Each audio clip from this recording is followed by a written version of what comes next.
didn't we know about it? Because I didn't know that I should tell you guys about it. Okay, interesting.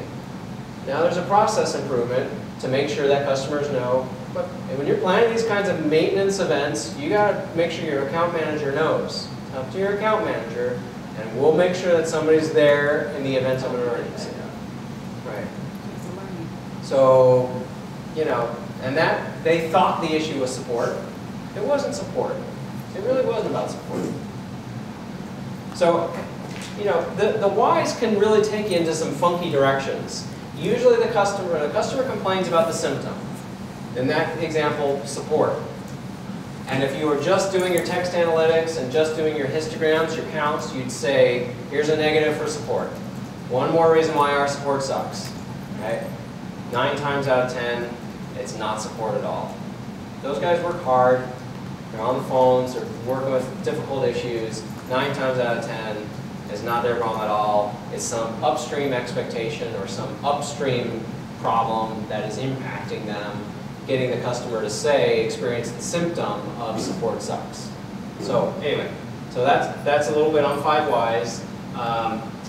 Yeah, okay, position the call, then shut up, right, is kind of the net-net. You want to ask questions. Don't try to present solutions. This is not the time to sell. This is not the time to fix. Hopefully, you know, up front so let me rephrase this. You've got a detractor. First thing you got to do is address their issue. Don't try to do root cause in 5, you know, that's the alert process, that's that one-to-one. Now we're taking a step back. Could be, you know, a week later or so, you're starting to do your follow-ups, you've done some analysis and you're going deeper. This is when you want to, you know, be prepared and do those follow-on conversations. Let's get into the last subject and then we're going to kind of call it a day, tracking improvement gains. I want to go through this pretty quickly. It's not about shouting at each other. You guys are the referee. Bring in just the facts.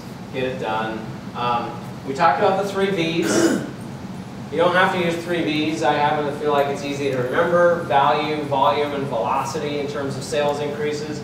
So we're talking about how are we tracking our performance, how are we tracking improvement, how are we measuring improvement.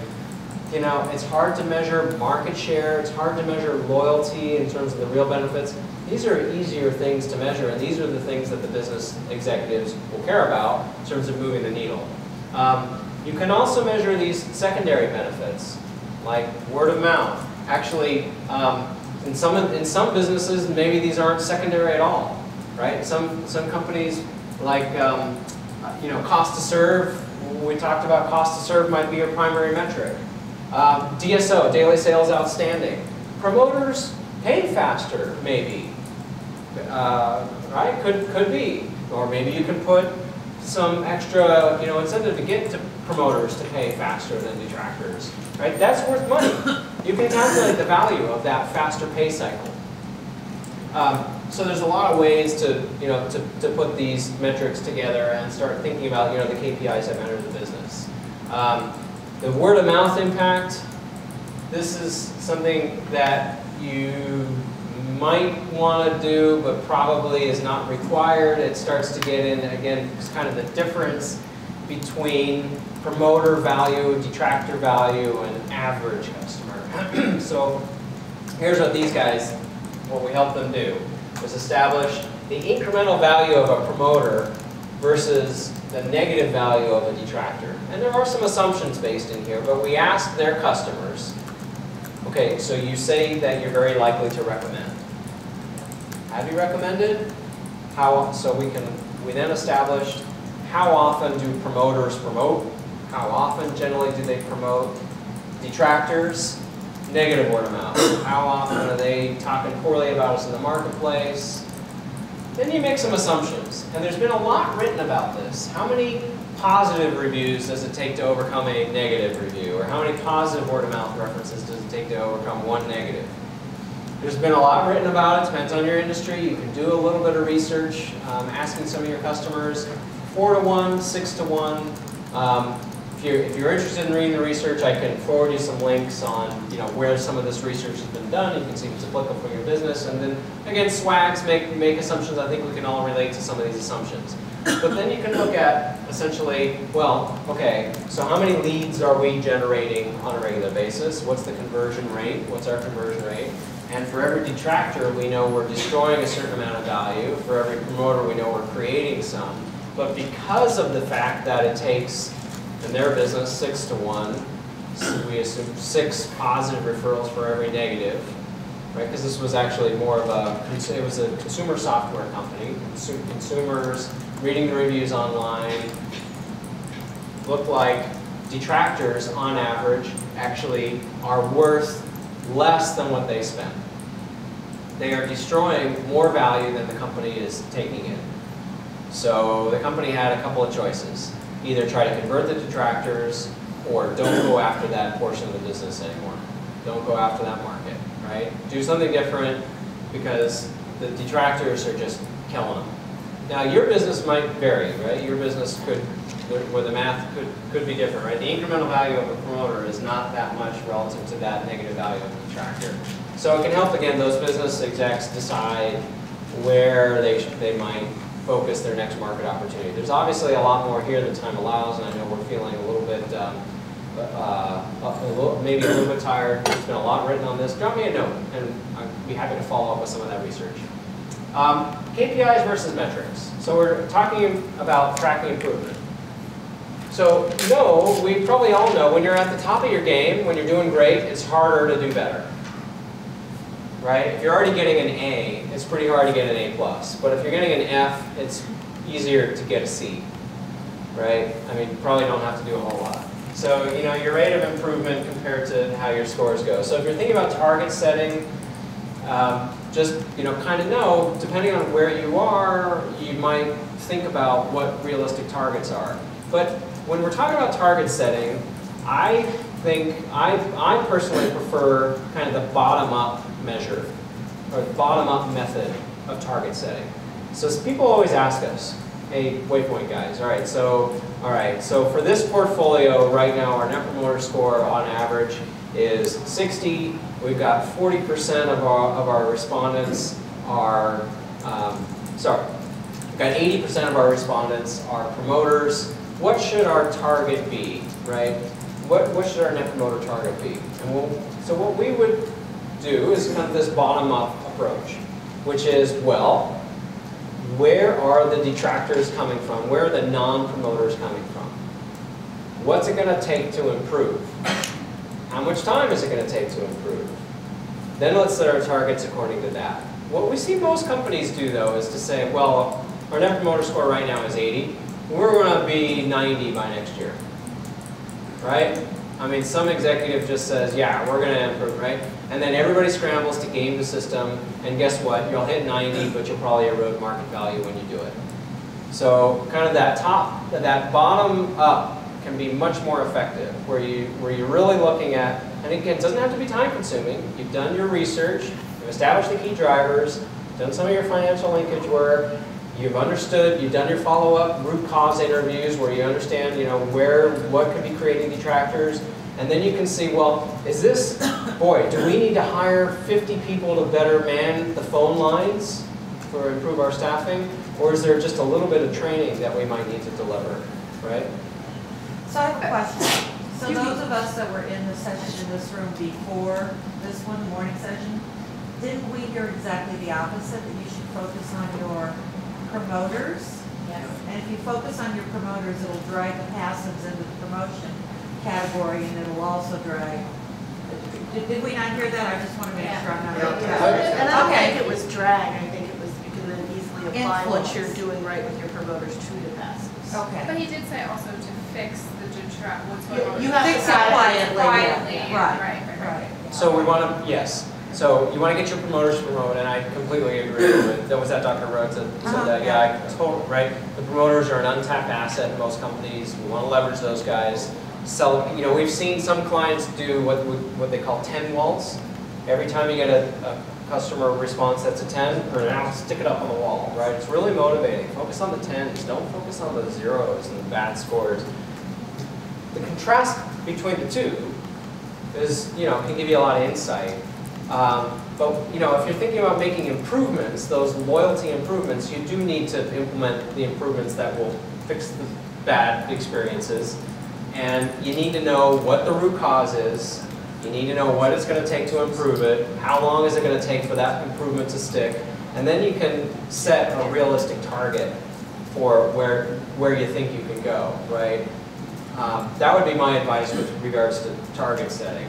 And then, yeah, I mean, so we kind of covered this. Does that make sense? I mean, am I saying something that's no, we good? Yeah. Wave over wave. So like we talk about transactional surveys, maybe you're doing quarterly analysis, maybe you're doing monthly analysis, or you're producing some of these metrics. Relationships, maybe you're doing twice a year, every quarter, whatever it might be. You've got you know, an opportunity to measure periodically over time.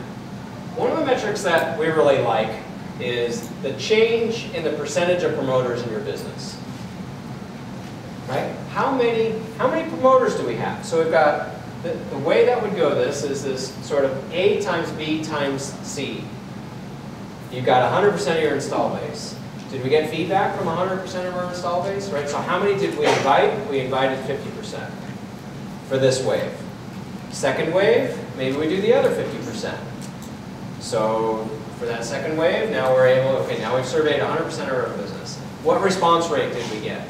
Well, if we got 100% response, so we had 100% coverage, we had 100% response rate, and how many of those people are promoters?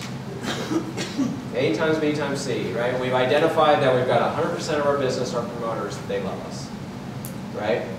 That would be obviously aspirational, but right? So it's just essentially your coverage times your response times your percentage of promoters. And you come up with what percentage of our business have we identified as promoters? And you probably start off, you'll be shocked, and you'll look at the numbers initially, and you'll go, wow, it's 1%. Or it's 0.8%, or whatever it might be. It probably might be a low number. That's okay. Your response rates will get better, your coverage will get better, your scores will get better, and then you'll be able to set an appropriate target.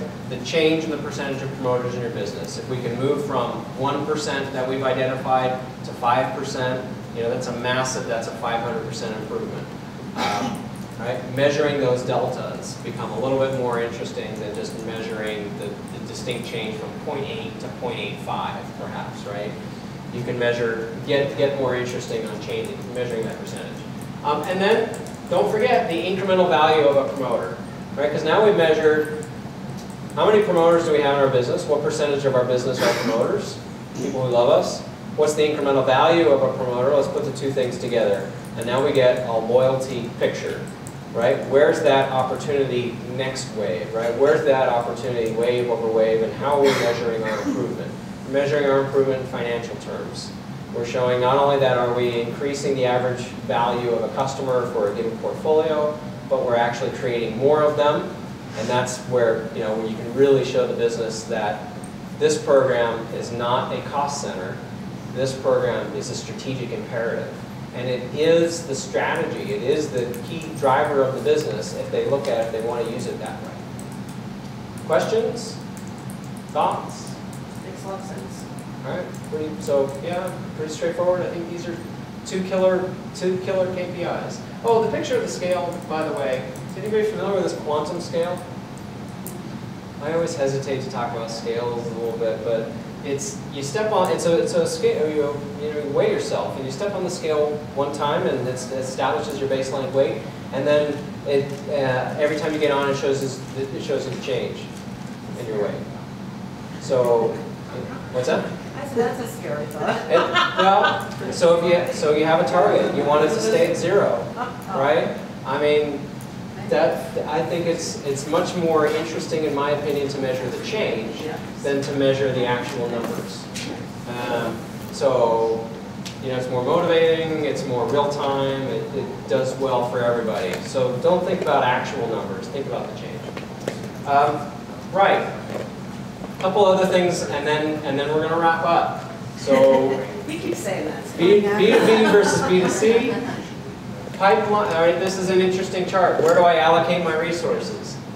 Usually, companies put their big bets on, you know, where have we made our money historically, and where do we see the big opportunity? Where's the biggest pipeline, and where are the big bets, right, historically? Those might not be the right places. If you layer sentiment on top of it, maybe you really should focus over here, right? Maybe you got a historically big customer with a small pipeline, and guess what? They're a detractor. It's a no-brainer. Somebody better get out and visit those guys because it's a cry for help, right? There's a lot of things you can do when you start looking at the data this way and start figuring out the treatment strategies. B2C, pretty similar, right? Cross-sell opportunities, targeted testimonials. Again, you want to segment, you know, and define the treatment strategies. Right? You can easily, I'm sure, identify how many products have we sold for this particular consumer, what's the historical value for that particular segment, where do we see the right opportunities, right? I mean, what can we get? Where do we follow up? Where do we, you know, so this customer F or this segment, portfolio F, portfolio F, that should be a clear cross-sell opportunity, right? Historically, they're pretty valuable, but not a lot of penetration here. They're promoters, let's go sell them some stuff. Targeted marketing campaign that should generate a lot of money. I'm going to skip through this, right? So just going back, what was the objective? Not to measure, to drive improvement. And hopefully this is what we've achieved today, right? So we've talked about trustworthy data, how we're going to acquire trustworthy data, what's the definition of trustworthy data. There's the one-to-one, and there's the one-to-many, right? At the one-to-one level, all you need is one. All you need is one response to be able to move that needle. The one-to-many, maybe you need some more, but contrast promoters versus detractors. Know where you've got good, clear insights. Response rates being a key indicator of relationship strength. That's why I love that metric, percentage of promoters in the business, because response rates and coverage are explicitly part of the metric. And then I hope we've gained a little bit more, you know, kind of technique, kind of, you know, some statistical prowess, a little bit of financial linkage, a little bit of root cause, follow-up. I know it's been a lot to cover in one day, but I hope we can all celebrate and bring Lightning McQueen to the finish line. So. Any questions? We're going to be around, but otherwise I think, you know, 4:30 it's enough. But we'd be happy to answer any questions. We'll be around. Thanks for.